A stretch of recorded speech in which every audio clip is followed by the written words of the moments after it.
പ്രേക്ഷക ഹൃദയങ്ങളിൽ ഒരു വികാരമായി പടർന്ന ഫ്ലവേഴ്സ് ഇനി മുതൽ പേ ചാനൽ. പാട്ടിന്റെ വഴിയിലെ വേറിട്ട സ്വര സാന്നിധ്യം നമ്മുടെ സ്വന്തം Tejas. Welcome Tejas on stage.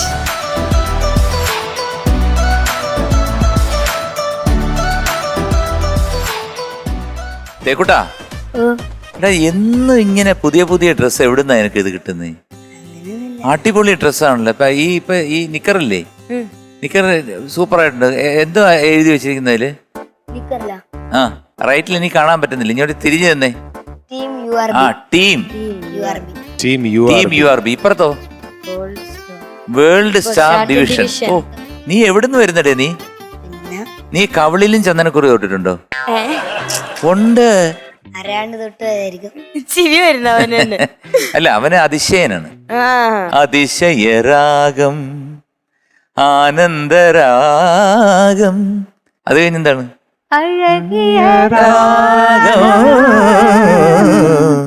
Apoorvaragam. നീ അതാണ്, അതിശയനാണ്, എപ്പോഴും അതിശയമാണ്. ഏത് അതിശയപ്പാട്ടാ പാടുന്നേ? സരസ്വതി യാമം കഴിഞ്ഞു. ഓ, സരസ്വതിയാമം കഴിഞ്ഞു. ഉഷസിൻ സഹസ്രദളങ്ങൾ വിരിഞ്ഞു.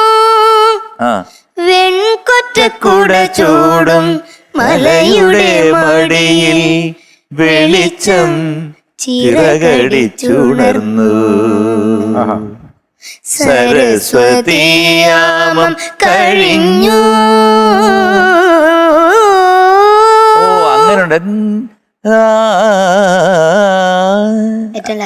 ഓ, അങ്ങനെ ഉണ്ടല്ലേ? താങ്ക്സ് കേട്ടോ, താങ്ക്സ്. ഒന്ന് പാടിത്തരൂ പ്ലീസ്, പാടിത്തരൂ. പാടൂ. ഓ, എന്റെ ദൈവമേ, ഇവന്റെ തലയിലോട്ട് സാധനം കയറ്റണമെന്നുണ്ടെങ്കിൽ നമ്മള് പാര വെച്ച് കുത്തി ഇളക്കണമെന്ന് തോന്നുന്നു. ആ, പാട്. എന്തിന് താങ്ക് യു? നീ എന്തിനാ താങ്ക് യു പറഞ്ഞേ?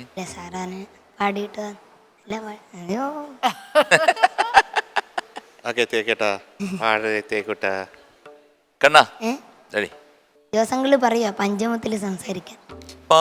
പഞ്ചമത്തിൽ സംസാരിക്കൂ. പഞ്ചമത്തിൽ സംസാരിക്കാം. ഏത് പാട്ടാണ് പാടുന്നേ? സരസ്വതിയാമം കഴിഞ്ഞു. സരസ്വതിയാമം എപ്പോഴാണ് കഴിഞ്ഞതെന്ന് പറയാമോ? സരസ്വതിയാമം കഴിഞ്ഞില്ലല്ലോ. നിനക്കൊന്നും അറിഞ്ഞൂടാ, നീ എല്ലാം അതിശയോക്തിയായിട്ട് കേട്ടോണ്ടിരിക്കുകയാണ്. ദയവ് ഇതൊന്ന് പാടൂ പ്ലീസ്.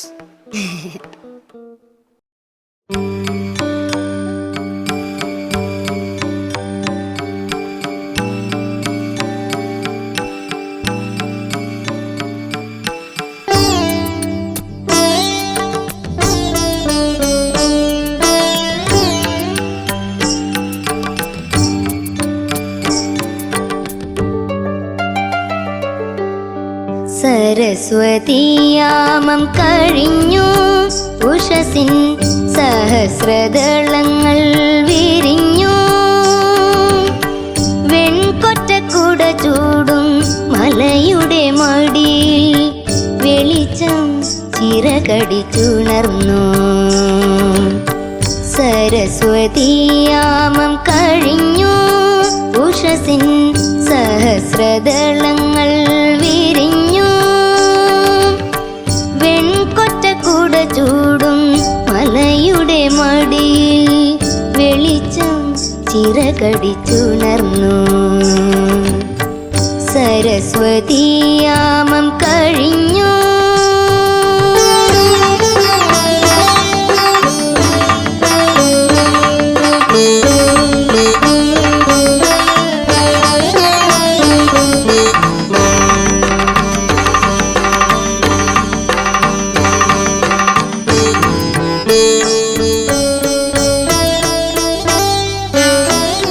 അഗ്നികിരീടം ചൂടി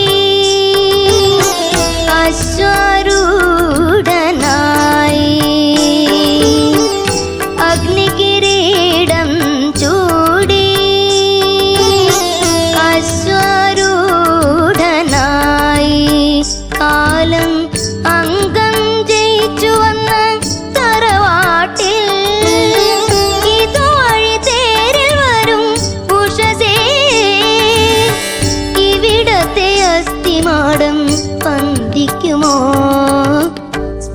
പാടിക്കുമോ? സരസ്വതിയാമം കഴിഞ്ഞു, ഉഷസിൻ സഹസ്രദളങ്ങൾ വിരിഞ്ഞു. വെൺകൊറ്റക്കുട ചൂടും മലയുടെ മടിയിൽ വെളിച്ചം ചിറകടിച്ചുണർന്നു. സരസ്വതിയാമം കഴിഞ്ഞു.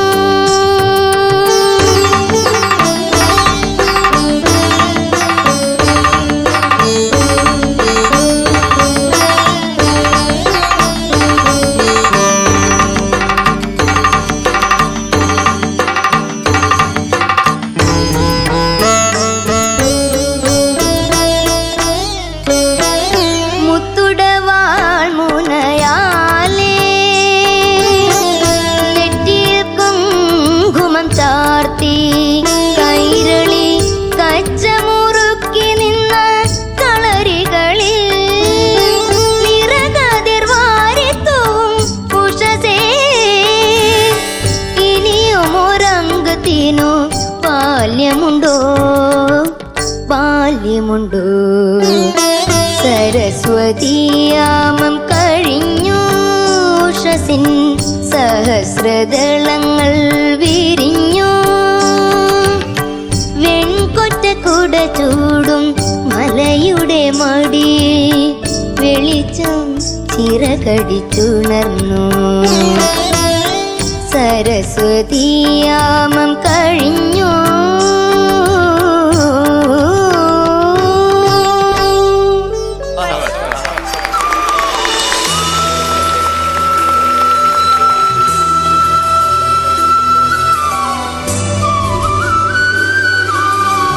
എടാ തേക്കുട്ടാ, ഓ, നീ വെച്ചങ്ങ് ഫ്ലാറിയല്ലോടാ.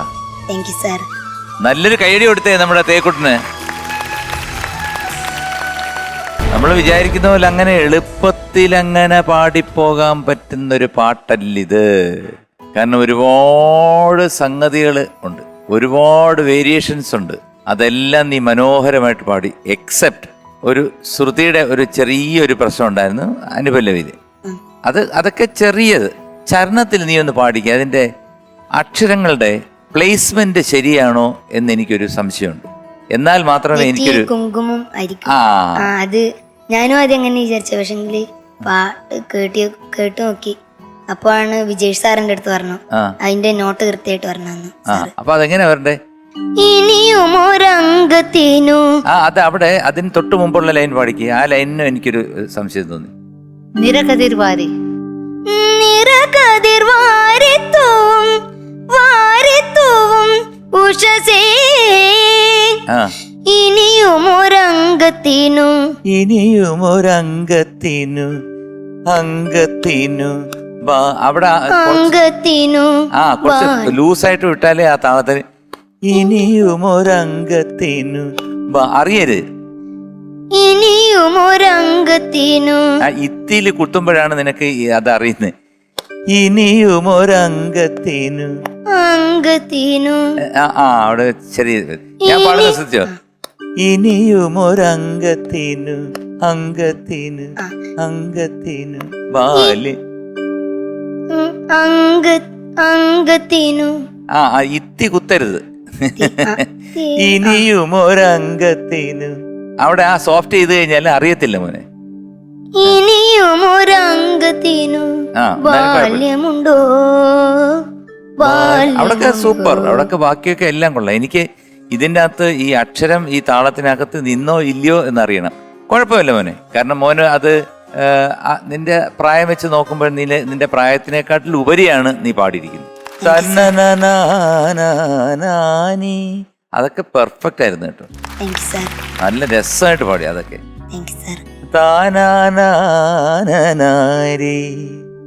അന്ന് പാടിയേ.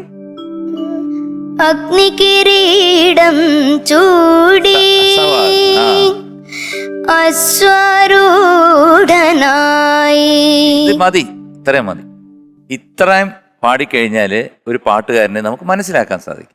കാരണം അവന് ജ്ഞാനമുണ്ടോ കഴിവുണ്ടോ എന്ന് മനസ്സിലാക്കാൻ വേണ്ടി ഒരു പാട്ട് മുഴുവൻ പാടിച്ച് നോക്കേണ്ട കാര്യമേ ഇല്ല. ഈ 2 വരി പാടുമ്പോൾ തന്നെ നമുക്ക് മനസ്സിലാകും നീ ഒരു വലിയ ജ്ഞാനസ്ഥനാണ്, നിനക്ക് നല്ല കഴിവുള്ളൊരു പയ്യനാണ്, നീ അസാമാന്യ ബുദ്ധിശക്തിയുണ്ട്, നീ നന്നായിട്ട് പാടുന്നൊരു വ്യക്തിയാണ്, ഒരു കുട്ടിയാണെന്നുള്ള കാര്യം ഈ 2 വരി കൊണ്ട് മനസ്സിലാകും. കൂടുതലൊന്നും നീ പാടണം. ഈ താങ്ക് യു സാർ എന്ന് പറഞ്ഞാൽ പോരാ, മനസ്സിലായി എന്ന് പറയണം. മനസ്സിലായി. അപ്പൊ അത് നമുക്ക് നിനക്ക് എന്നും നിന്റെ കയ്യിൽ കിട്ടിയ ആ പിടി അത് മുറുക്കി പിടിച്ചോണം. അത് സംഗീതത്തിന്റെ സരസ്വതി തന്ന സരസ്വതി യാമം തുടങ്ങി എന്ന് പറഞ്ഞില്ലേ, അത് കഴിഞ്ഞോ? അതുപോലെ തന്നെ ഈ രാഗമല്ലേ, ഈ രാഗം സരസ്വതി അല്ലേ എന്റെ സാറ് പറഞ്ഞു. ഓ, വലിയൊരു കണ്ടുപിടുത്തമാണല്ലോ. എന്റെ സാറ് പറഞ്ഞെന്ന് ഈ രാഗം സരസ്വതിയാന്ന്. അല്ല, സാറ് വിളിച്ചു ചോദിച്ചു പറഞ്ഞോ? എങ്കിൽ ഈ രാഗം സരസ്വതി അല്ല. അല്ലേ? അല്ല. അതെന്താ സാറ് തെറ്റ് പറഞ്ഞെന്ന്? സരസ്വതി അല്ലേ? ഈ രാഗം സരസ്വതി അല്ലേ? ഗോദാവരിയാ. അതാ സരസ്വതി യാമം കഴിഞ്ഞു. അപ്പൊ സരസ്വതി കഴിഞ്ഞു. ഇനി അടുത്തെന്തോ? കാവേരി. കാവേരി. കാവേരി. ശുദ്ധ കാവേരി എന്ന് പറയും. ഓ, സരസ്വതി എന്ന് പറഞ്ഞത് ചുമ്മാ നിന്റെ സാറ് വെറുതെ കളിപ്പിച്ചല്ലേ. ഈ ശരിക്കുള്ള ഈ രാഗത്തിന്റെ പേരെന്തോന്നറിയോ? സരസ്വതി.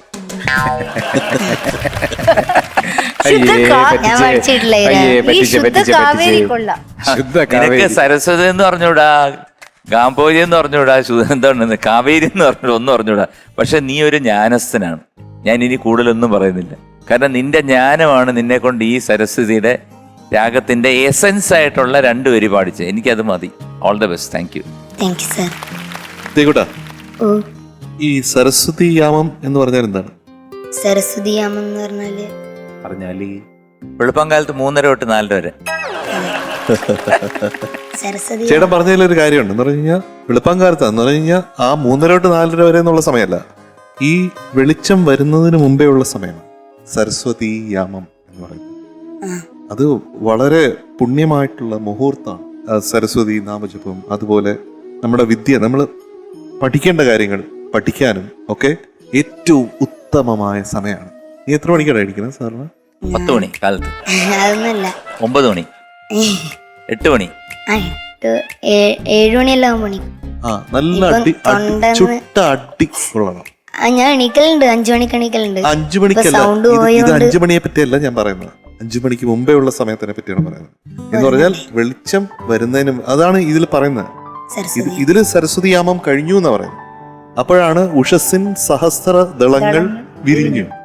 അപ്പോ മലയുടെ മടിയിൽ വെളിച്ചം ചിറകടിച്ചുണർന്നു. പറഞ്ഞ മനസ്സിലായില്ലേ? അപ്പൊ എന്താണ് അതിന് വിഷ്വൽ ഒന്ന് നോക്കൂ. ആ പ്രഭാതത്തിൽ ആ സരസ്വതി യാമത്തിന്റെ സമയം കഴിഞ്ഞു. അടുത്തത് പതുക്കെ ഇങ്ങനെ സൂര്യൻ ഇങ്ങനെ മലയുടെ മടിയിൽ നിന്നിങ്ങനെ ഉയർന്നു വന്നു. അപ്പോൾ വെളിച്ചം ചിറകടിച്ചു. അതിനാണ് ബ്യൂട്ടിഫുൾ ആയിട്ട് ഈ സരസ്വതി എന്നുള്ള രാഗം തന്നെ മാസ്റ്റർ ഈ പാട്ടിൽ ഉപയോഗിച്ചത്. മനസ്സിലായോ? അപ്പോ പ്രഭാതത്തിന്റെ ഒരു വിഭാതത്തിന്റെ ഒരു അതിസുന്ദരമായിട്ടുള്ള ഒരു മ്യൂസിക്കൽ പീസായിട്ട്, അല്ലെങ്കിൽ സാഹിത്യപരമായിട്ടുള്ള പീസായിട്ട് ഈ പാട്ട് വർക്ക് ചെയ്താലേ ഈ പാട്ട് ബ്യൂട്ടിഫുൾ ആവുള്ളൂ. അപ്പൊ നീ ഇതൊന്നും മനസ്സിലാക്കിയിട്ടില്ലെങ്കിലും അത് അസാധ്യമായിട്ട് പാടിയെന്ന് പറഞ്ഞു. സരസ്വതിയാമം കഴിഞ്ഞു, ഉഷസിൻ സഹസ്രദളങ്ങൾ വിരിഞ്ഞു, വെൺകൊറ്റക്കുട ചൂടും മലയുടെ മടിയിൽ വെളിച്ചം ചിറകടിച്ചുണർന്നു. സരസ്വതിയാമം കഴിഞ്ഞു. ആ രാഗം നിനക്ക് അറിഞ്ഞു അല്ലേ? സരസ്വതി പഠിച്ചിട്ടില്ല. പക്ഷെ ഒരു നോട്ട് പോലും അങ്ങോട്ടും ഇങ്ങോട്ടും മാറിയിട്ടില്ല. എനിക്കത് വളരെയധികം ഇഷ്ടപ്പെട്ടു. അത് നിന്നെ നാച്ചുറൽ ടാലന്റിനെ പറ്റി വിളിച്ച് അറിയിക്കുന്നതാണ്. വളരെ ശ്രദ്ധിച്ചാണ് നീ പാടിയത്. ഞാനത് ശ്രദ്ധിച്ചു കേട്ടോ. ഓരോ നോട്ടും അത് മാറിപ്പോവാതിരിക്കാൻ. ഇതാരാ പഠിപ്പിച്ചേ? അച്ഛനും പഠിപ്പിക്കുന്നുണ്ട്, പിന്നെ സാറാരാ? വിജേഷ് സാറും. വിജേഷ് കുമാർ അല്ലേ? വിജേഷ് നമ്മുടെ ദേവരാജൻ മാസ്റ്ററുടെ ശിഷ്യനാണ്. അതെ അതെ. ഒരു ഉഗ്രൻ പാട്ടുകാരനാണ്. ഞാൻ വളരെയധികം ഇഷ്ടപ്പെടുന്ന പാട്ടുകാരനാണ് വിജേഷിനെ. ശരി പറഞ്ഞാൽ നമ്മുടെ ഈ സ്റ്റേജിൽ ഇതുവരെ കണ്ടിട്ടില്ല. അടുത്ത പ്രാവശ്യം വിജേഷിനെ വിളിച്ചോണ്ടിരുന്നാണ് കേട്ടോ. വിജേഷ് ചില പാട്ടുകളൊക്കെ പാടി, സത്യശിവൊക്കെ പാടി കഴിഞ്ഞാൽ ഞെട്ടിക്കും. എന്ന് പറഞ്ഞു കഴിഞ്ഞാല് ദേവരാജ മാസ്റ്ററുടെ നിന്ന് ഡയറക്റ്റ് ആയിട്ട് പഠിച്ചിട്ടുണ്ട്. ചിലപ്പോ ഇതും അദ്ദേഹം പഠിച്ചിട്ടുണ്ടാവാം ദേവരാജ മാസ്റ്റർ. വിജയ് സാറിന്റെ അടുത്ത് പറഞ്ഞു. അതാണ് ആ തര തര താരേ തര വെളിച്ചം